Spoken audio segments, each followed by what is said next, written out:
Andy Serkis a rejoint les rangs de l'Imperium dans Warhammer 40 000 Chaos Gate Daemonhunters. L'artiste britannique, connu notamment pour Gollum, Cesar et son rôle de Snoke dans Star Wars, nous en apprend davantage sur ce Xcom-like et évoque en parallèle sa carrière. Warhammer 40 000 est une franchise populaire, maintes fois adaptée en jeu vidéo. Pourtant, la première question à poser à Andy Serkis est une évidence. Est-il un fervent partisan de cet univers? No, I wasn't aware of the specificity of this particular universe, although I'd known about Warhammer, of course. I really admired, I really loved the world of model making, so I was very interested to see how it would translate into the virtual gaming space. Maintenant que le lien entre Andy Serkis et l'univers de Warhammer 40 000 est établi, quel peut bien être le rôle de cet artiste anglais sur un tel projet? Cela doit sûrement avoir un rapport avec ses performances reconnues d'acteur. On this project, I play the character of Grandmaster Vardhan Kai. He is in charge of he's a very high-ranking soldier, a veteran soldier, and one of the Grey Knights. One of the most significant things about this part was that he has direct line of communication to the player. So he has a relationship with the player, and that was, for me, was a very interesting acting challenge and opportunity to play someone who talks directly to the player and is very stern and doesn't show a lot of emotion, although underneath he's harboring a lot of fear for the world that he is trying to protect, and for his planet, the planet of Titan. Forcément, pour composer un tel personnage, un acteur puise dans ses souvenirs et dans un panel de références qui, concernant Warhammer 40 000 et surtout le grand maître Vardhan Kai, risque d'en surprendre plus d'un. So when I started to think about the character of Vardhan Kai, I was thinking of, he is a very still character. He's very stony-faced. In my mind, I imagined him as a character that was made of rock. If there was a way of expressing him, that he shows no emotion. I wanted him to, you to sense that there is this humanity there, but it comes out in ways that are surprising. And so he's actually very sarcastic. He's quite witty at times. He enjoys the sound of his own voice. He enjoys putting down the novice character when necessary. He doesn't hold back, and he doesn't suffer fools. There are plenty of politicians that were the source of inspiration. I won't be specific, but there were plenty of politicians that I was able to access. Andy Serkis est notamment connu pour ses interprétations de Gollum, Cesar et Snoke dans les sagas Le Seigneur des Anneaux, La planète des singes et Star Wars.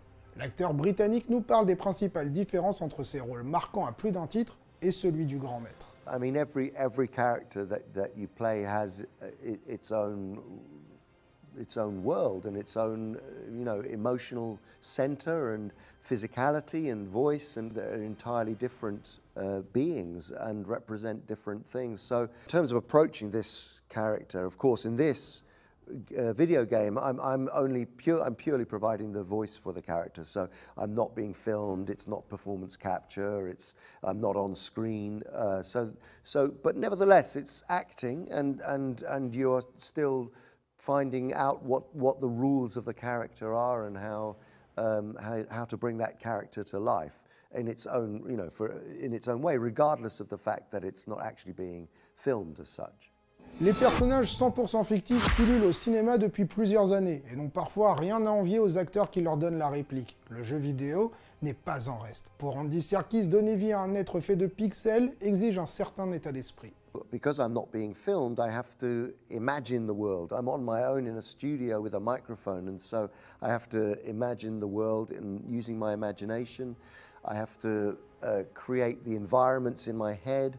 I'm not responding to any other actor, or so I don't watch anybody or see anybody. But nevertheless, you have to do all of that work yourself and bring the character alive. So it's very challenging, but very enjoyable too.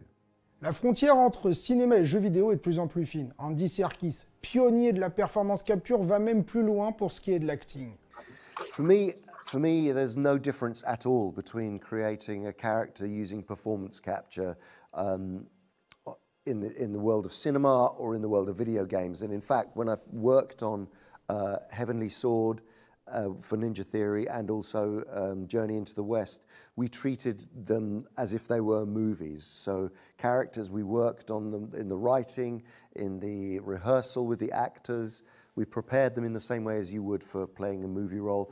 For me, there is no difference in approaching the process of creating characters for cinema and video games is exactly the same.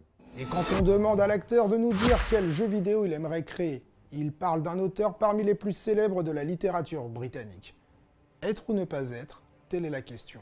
When I first started working with my studio, the Imaginarium Studios, in the brief for starting the company, I wanted to take all of Shakespeare's plays and turn them into video games. So I think if I could, no one's going to make them, but maybe, I would, you know, there are some really incredible stories of Shakespeare, which I think would make fantastic video games. En attendant de suivre les ordres du grand maître Serkis, vous pouvez toujours voir ou revoir le Seigneur des Anneaux, la planète des singes et la postlogie Star Wars, et ainsi profiter de certaines de ses performances devenues cultes. Retrouvez toutes les informations sur l'univers de Warhammer 40 000 sur JV. Oh, hunters of demons, strike down this corruption, for it is your duty.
But they do not see the reckoning I have prepared for them.